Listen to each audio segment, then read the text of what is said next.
Hello दोस्तों, good evening. आशा करता हूँ आप लोग सब अच्छे होंगे। 6 नवंबर 2024 यानी कल के दिन बाजार का रुख कैसा रह सकता है, आइए जानते हैं डाटा और फिगर की मदद से। आज बाजार ने बियरिश सेंटीमेंट दिखाया था, बाद में शॉर्ट कवरिंग हुआ बाजार में, जिसके कारण से बाजार टेक्निकल बाउंस बाजार ने लिया है। मगर अभी भी बहुत सारे जो फिगर्स हैं, इंफॉर्मेशन है, डाटाज हैं, वो बियरिश सेंटीमेंट ही इंडिकेट कर रही हैं। तो अभी भी बाजार में सेल एंड राइज का स्थिति ही बन रहा है। अभी बाइंग का स्थिति नहीं बन चुका है, बाई एंड डिप का। तो अभी भी आप सेल एंड राइज करके चल सकते हैं, क्योंकि डाटा और इन्फॉर्मेशन उसी तरफ इंडिकेट कर रहे हैं। तो आइए जानते हैं, आज डीआईआई वालों ने 3030 करोड़ का बाइंग किया है, net buying.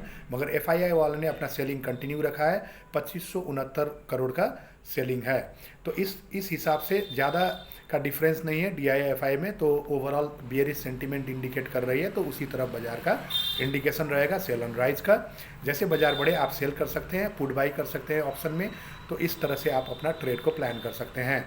Put call ratio second data है ऑप्शन चेन। ऑप्शन चेन के हिसाब से पुट कॉल रेशियो अभी बियरिश सेंटीमेंट ही इंडिकेट कर रही है। और ऑप्शन चेन के हिसाब से सबसे ज़्यादा कॉल ओआई खड़े हैं 25,000 के लेवल में, और पुट ओआई खड़े हैं 23,000 के लेवल में। तो काफ़ी वोलाटिलिटी दिख सकता है इस हफ्ते। ये यूएस का जो इलेक्शन है इसका रिजल्ट के हिसाब से, और यूएस फेड का जो इंटरेस्ट रेट डिसीजन है उसके हिसाब से भी काफ़ी अच्छा वोलाटिलिटी दिख सकता है ये हफ्ता। तो 23,000 नीचे का लेवल है और 25,000, और सेल ऑन राइज चल रहा है, बियरिश सेंटीमेंट चल रहा है। तो 23,500 23,000 का लेवल टच कर सकता है निफ्टी। तो ये था ऑप्शन चेन के हिसाब से।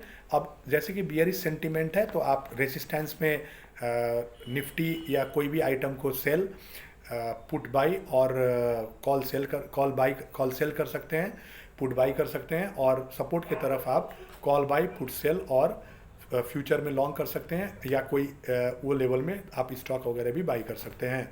तो आइए जानते हैं 3 रेजिस्टेंस और 3 सपोर्ट की मदद से निफ्टी का लेवल कल क्या रह सकता है। तो पहला रेजिस्टेंस है 24,314।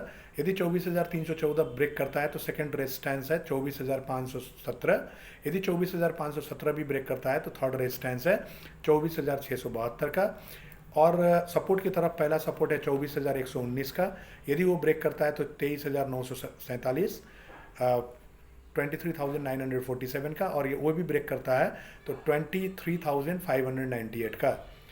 तो ये था दोस्तों सपोर्ट और रेजिस्टेंस। और अभी क्रूड ऑयल आज बढ़ा है, तो क्रूड ऑयल का जो ग्रोथ दिख रहा है इसके वजह से भी बाज़ार में नेगेटिव इम्पैक्ट पड़ रहा है। तो क्रूड भी एक फैक्टर है बाज़ार का बियरिश सेंटीमेंट के लिए। और अभी जियोपॉलिटिकल टेंशन स्कैलेट ही हो रहा है, उसमें कोई एक माइल्डनेस नहीं आ रहा है, धीमापन नहीं आ रहा है। तो जिसके वजह से बाज़ार में एक नेगेटिव इम्पैक्ट पड़ रहा है। सुनने में ये आ रहा है कि चाइना अब सेकेंड स्टिमुलस पैकेज अनाउंस करने जा रहा है। यदि सेकेंड स्टिमुलस पैकेज अनाउंस हुआ तो फिर कैपिटल फ्लाइट इंडियन मार्केट से चाइना की तरफ जा सकता है, जो कि अभी अक्टूबर में हम लोग ने देखा 1,20,000 करोड़ का एफआईआई का कैपिटल फ्लाइट हुआ इंडिया से बाहर, जिसमें चाइना भी एक फैक्टर था। आशा करता हूँ वीडियो आपको अच्छा लगा होगा, लाइक शेयर कर दीजिएगा और मेरे चैनल को ज़रूर सब्सक्राइब कर दीजिएगा, ताकि ऐसे ही इन्फॉर्मेटिव और नॉलेजेबल वीडियो आपको मैं दे सकूँ। Thank you all of you. Good night.